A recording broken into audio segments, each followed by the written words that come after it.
What inspires me? Well, there's a lot of things that inspire me.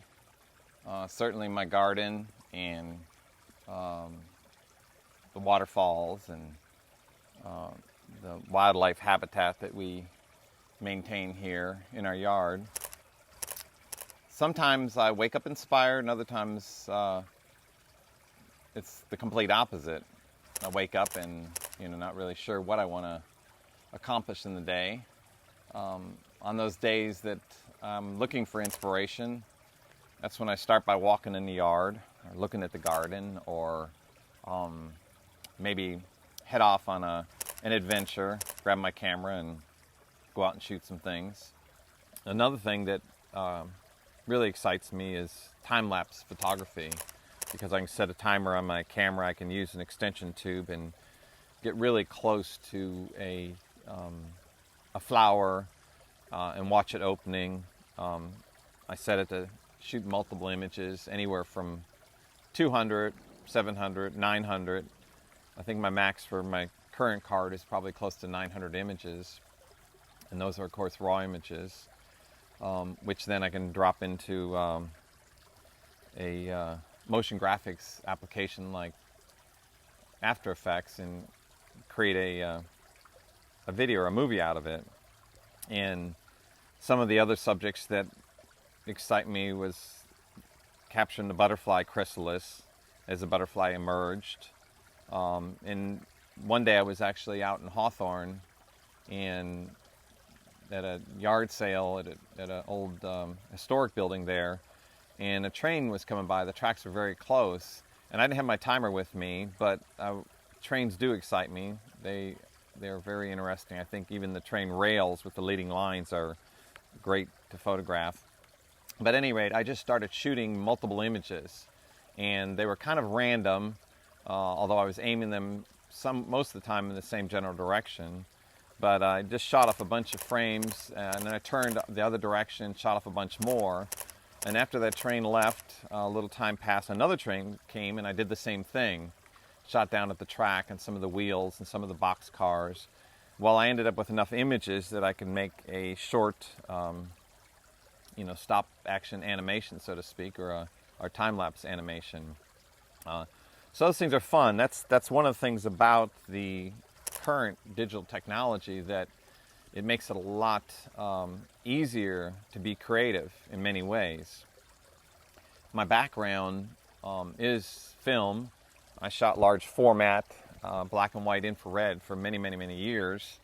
And I use a technique called gum bichromate, a alternative process where I'd mix my own emulsions and paint the emulsion onto a paper, and then use a large negative to contact print that image. And to make it a little more complicated, I guess, or more unique, I made my own handmade paper, had my own paper studio next to my darkroom. And the key to making your own paper is to size it correctly so that you can apply emulsion and rinse that emulsion. And my prints were done with a registration method that I developed. So I would actually do at least 4 or 5 layers of emulsion, which meant printing it, letting it dry, rinsing it, and then coming back and doing the process all over again. Apply it, print it, rinse it, until I got what I wanted. So very involved process. I really enjoyed doing it. It was a lot of labor intense steps to it, but the finished result was very nice. Now with digital, I can actually print with my archival inkjet printer onto watercolor paper. I could actually even print onto handmade paper. I don't have a paper studio at this time, but I print onto a high quality, thick watercolor paper, and I get a very similar feeling. Digitally, it's a bit more of a challenge to get the same look and the same feeling. However, there are nuances within it that are unique to that technique. But this is one of the things that excite me as a professor at Santa Fe College, digital media professor, that I can share all of my past experience with my students and inspire them.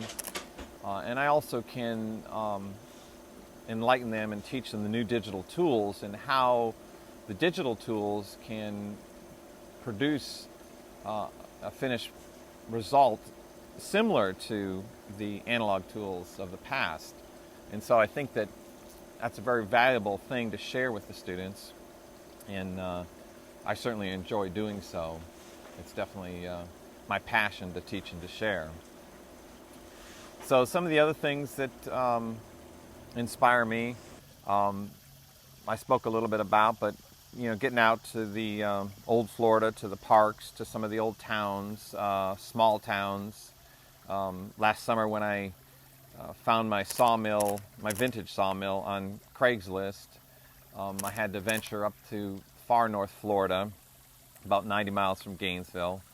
And out there's some very old structures, some of them abandoned and some of them have old hardwares in them. But that was a very exciting time because even just heading out to look at the sawmill, I shot a bunch of frames of great things. But then when I got there and found the old school bus that was part of the package, I shot a lot of beautiful images of the school bus in infrared, and went on into buying it and moving the sawmill. But there's a lot of beautiful iron in that sawmill, and that was one of the things that definitely excited me and attracted me to the whole project. So I have to say that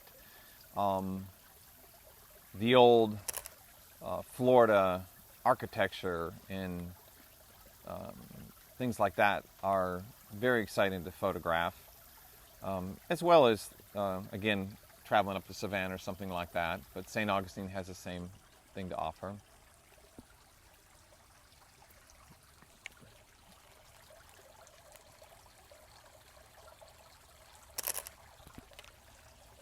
So when I'm in the process of looking for an art image, I'm certainly looking through my camera for the right composition. The digital has the benefit of giving you a quick review so that you can actually get a quick idea rather than using your thumbs and fingers and doing the little square rectangle and trying to get an idea of what's going to be in that composition, which is what we did in the past when we didn't have digital. Now you can actually just look at your screen in your LCD and get a quick readout and say, yeah, that's pretty dynamic. One of my techniques when I was doing some of my mixed media projects years ago was to lay the art on the floor and then climb up on top of the table and get myself as far away from it as I could so that I could see, even though I couldn't recognize what was in the art at that distance, I could actually get a feel for the composition, the dynamics of the piece, the flow, the shadows and the highlights, and that would give me a good idea. Well, now on a digital LCD, it's so small that it's hard to judge what you have there, but it certainly gives you a quick preview of composition, even if you can't see fine detail, and of course you can even zoom into it. So all the digital tools that are available now, and new ones developed all the time, are very exciting and very motivating to play with. And of course the cost of them comes down, so it makes them more affordable for many of us. And we all have that artistic, kernel in us, that seed, that hidden talent for some of us, and just getting out and looking at art and shooting photos can bring that around.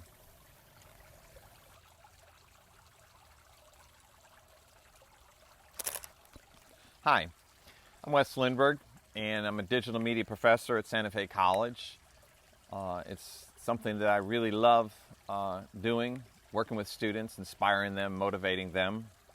And that's really my life calling, I believe, is to teach and to share and express myself through my art. I hope you enjoy it. Thanks.